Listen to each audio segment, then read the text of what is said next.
First of all, the Hebrew Bible. Tout d'abord, la Bible hébraïque nous a dit que le Messie serait éternel, qu'il ne serait pas simplement un homme ou un grand enseignant. Il ne se contenterait pas de ramener Israël à la Torah, mais le Messie serait littéralement éternel. Écoutez la parole de Dieu. Encore une fois, je vais simplement vous faire parcourir une référence de la Bible hébraïque ou de l'Ancien Testament, puis vous montrer la correspondance dans le Nouveau Testament. Je regarde maintenant le livre de Michée, chapitre 5, verset 2. L'herbe sèche et les fleurs se fanent, bien-aimés.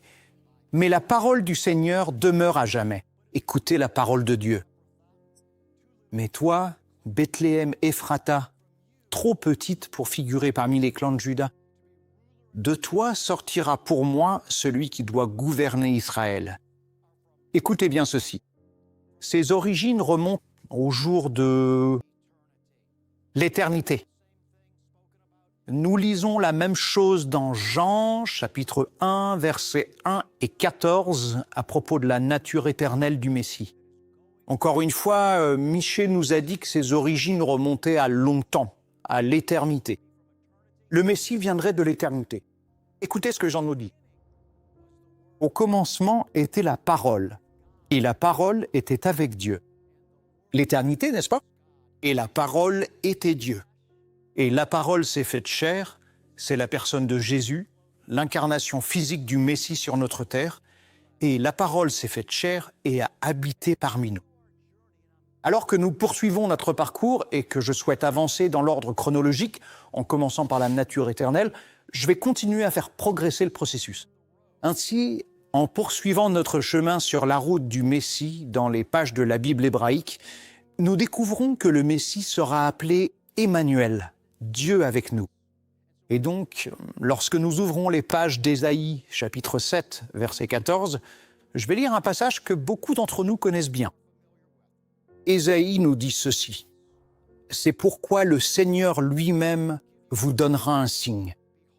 Voici, une vierge sera enceinte et enfantera un fils, et nous appellerons son nom Emmanuel. » Bien sûr, cette écriture s'est accomplie. On l'entend souvent citer pendant la période de Noël, dans le livre de Matthieu, chapitre 1, verset 23, où l'on trouve ceci.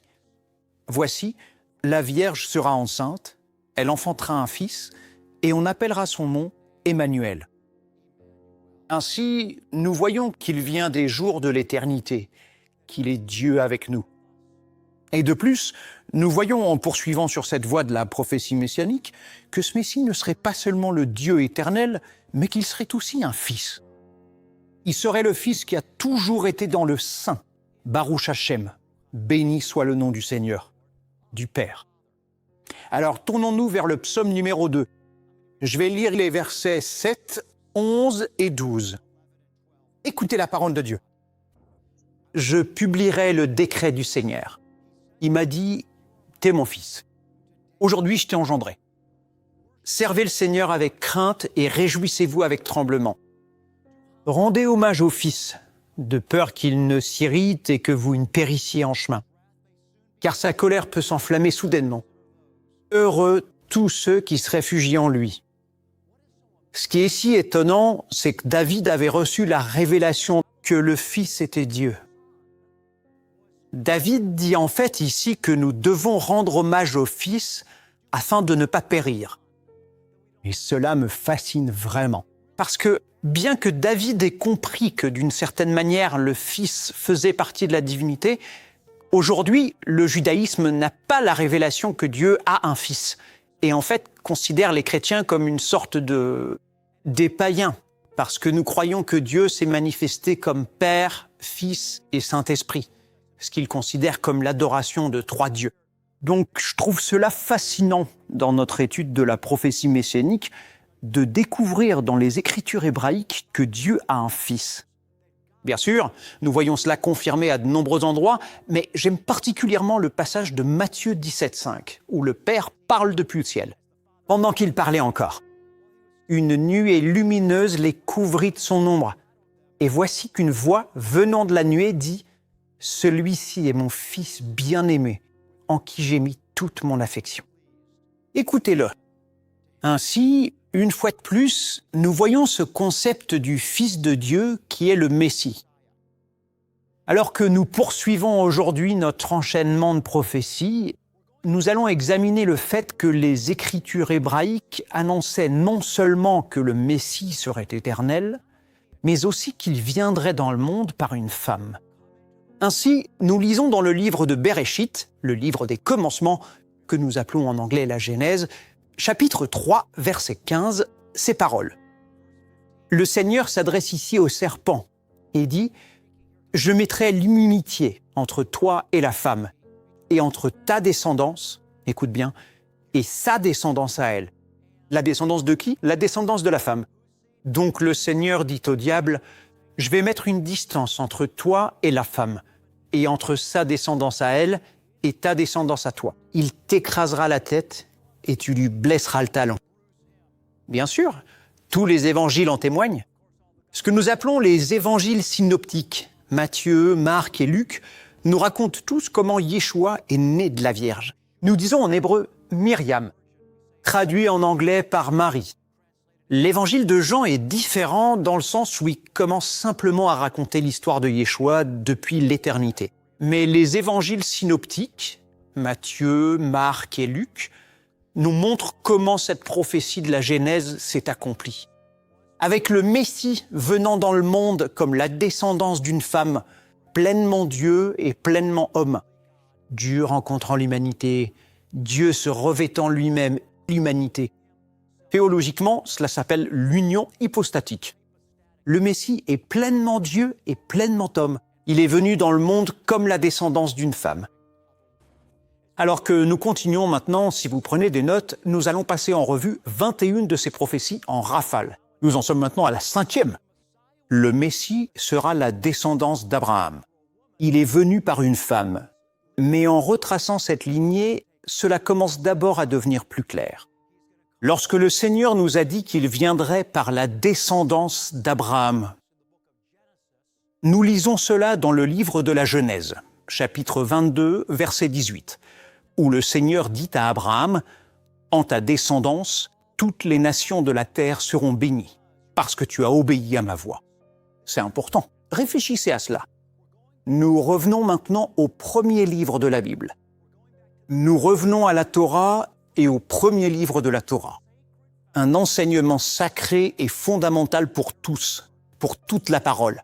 La Torah est la fondation.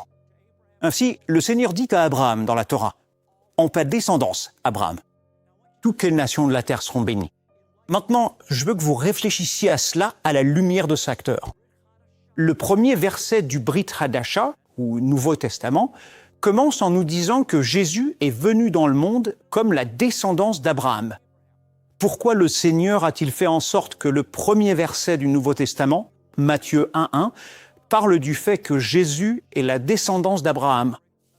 Parce que le Seigneur, mes bien-aimés, veut que nous comprenions comment la Bible hébraïque, notre Ancien Testament, et le Nouveau Testament s'accordent parfaitement, comme une main dans un gant. Alors, reprenons maintenant avec Matthieu. 1.1, écoutez la parole de Dieu. Voici le livre de la généalogie de Jésus, le Messie, fils de David, fils d'Abraham. Vous voyez, très souvent, les chrétiens aujourd'hui ne font pas vraiment le lien entre l'Ancien et le Nouveau Testament. Mais le Seigneur a jugé si important de relier notre foi en Jésus à la Bible hébraïque qu'il a en fait commencé le Nouveau Testament ainsi. Pour relier notre foi en Jésus à la Bible hébraïque, il a en fait commencé le Nouveau Testament en rattachant Jésus à Abraham.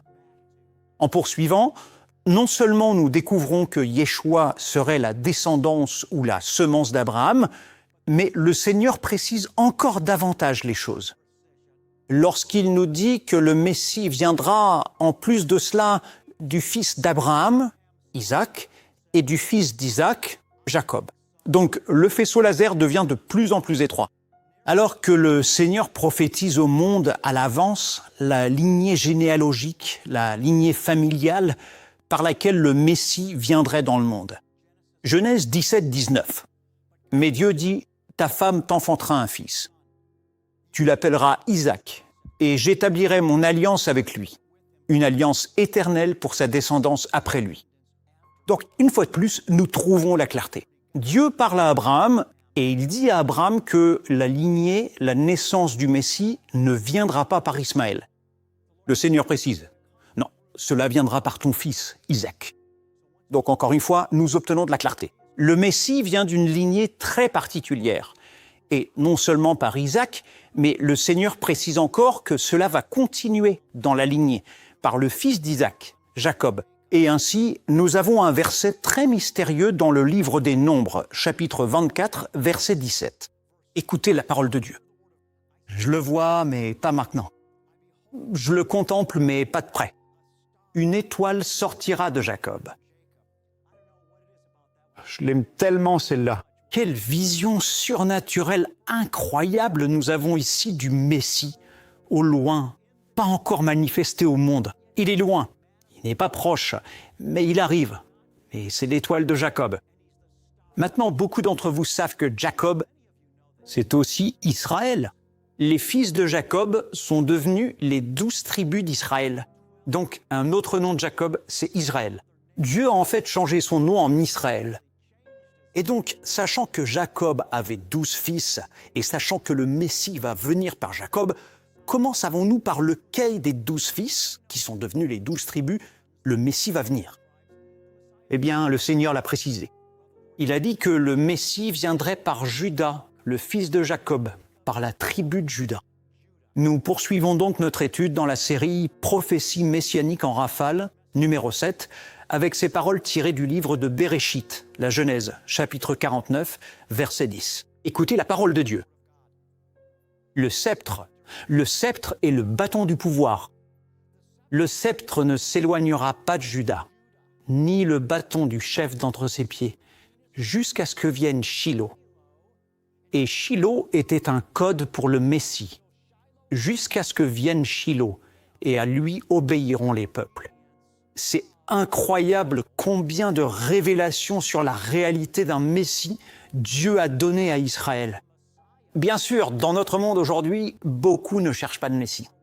Mais lorsque nous revenons à l'ancienne voie sur le bon chemin, le Père avait été très précis. Il allait envoyer un Rédempteur, un Messie dans le monde, en qui Jésus est venu accomplir cette prophétie. Alors que nous poursuivons maintenant dans la Brit Hadasha, le Nouveau Testament, pour chercher l'accomplissement de la venue du Messie par la lignée de Juda, nous allons dans le livre de l'Apocalypse, chapitre 5, verset 5, ici la parole de Dieu. Jean observe la scène au ciel, et le rouleau était là. Et malheureusement, Jean pleurait, parce que personne n'avait été trouvé digne d'ouvrir le rouleau.